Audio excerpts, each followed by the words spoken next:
This is an Elliott trap, or sometimes called an aluminium box trap, and it works by having a trigger inside, and when we put a bait in the back, an animal walks over the trigger plate, and if I touch it here, it releases the door, and the door comes up and the animal's trapped inside.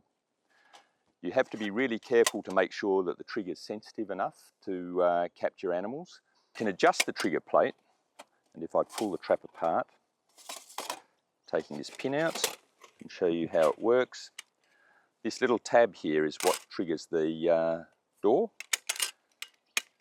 and by either bending the tab slightly backwards, we make the trigger plate lighter with less pressure needed, and if we bend it forwards, then there's a little bit more pressure needed. In fact, that's too far, so that won't even trigger at all.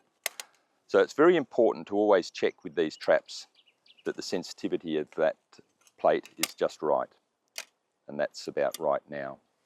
The bait always needs to sit at the back of the trap like this, and it's really important to make sure it doesn't fall under that trigger plate because it'll stop the trap from closing properly.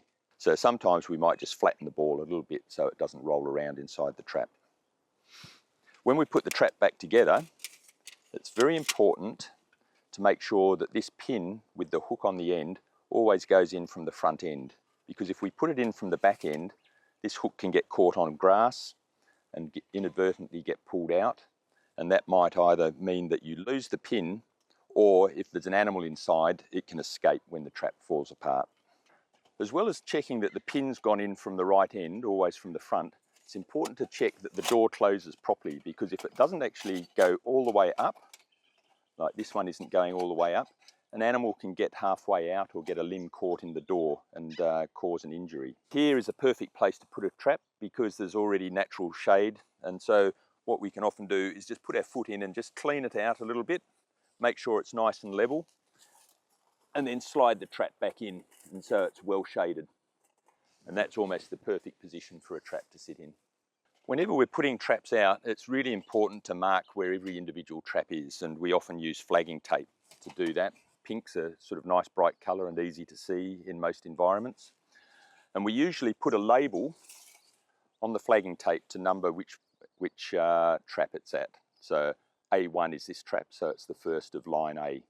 So we actually attach that to a bit of vegetation, very close to where the trap is, and then that stays there for the entire time. When checking traps, it's always important to do it really early in the morning before the sun gets too high to avoid exposure for the animals and make sure that they're safe and well. When you pick a trap up, usually just lift it up gently, have a little look inside without fully opening the door, just to see that there's an animal in there.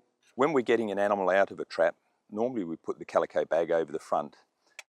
And then once it's over the front, we actually rotate the trap around so it's upside down and there's nothing for the animal to get caught on. And that way when we tilt the trap up, it'll slide out and into the calico bag. We gently open the door until it locks shut, and holding the trap upside down so the animal can't get caught in the treadle, we just tilt it up and slide the animal down into the trap. Sometimes you might have to just open the back door and just look in slightly, or maybe even blow a little bit of air just to make the animal move. But that's the easiest way to get the animal out of the trap. Once it's in the bag, slide it off. And when we tie it up, it's really important to make sure that an animal doesn't have any part of its body caught where you're doing the tying. So one of the things we do when we check traps in the morning is often take the bait out and close the trap,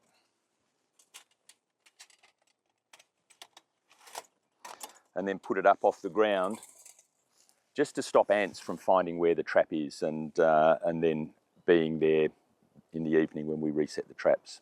After we've checked traps in the morning, we always leave them closed so animals don't go during the day, because the aluminium gets incredibly hot and any animal caught in those for long periods will die.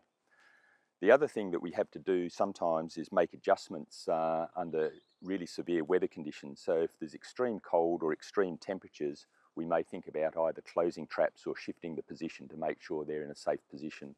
So the welfare of animals is always the most important thing that we think about. Because we're trapping live animals, it's really important to make sure that we have all the appropriate licenses and permits for doing that work. So check with the state or territory authority to make sure that you have those before doing this sort of work.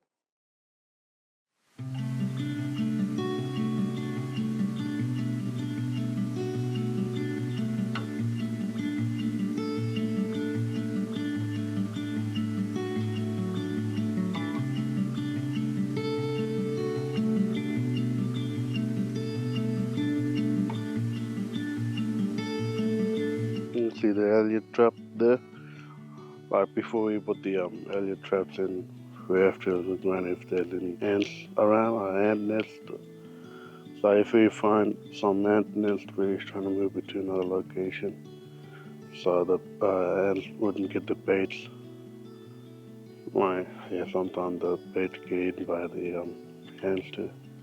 If it's there for a while, they might start eating the animal.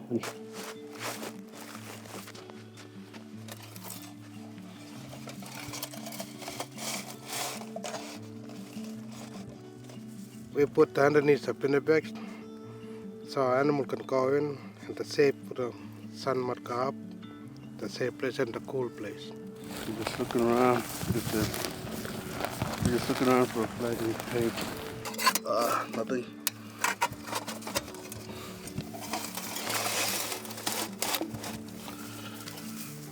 So this Elliott trap. I think there's an animal inside because it's closed. Yeah, we're just gonna check what sort of animal it is.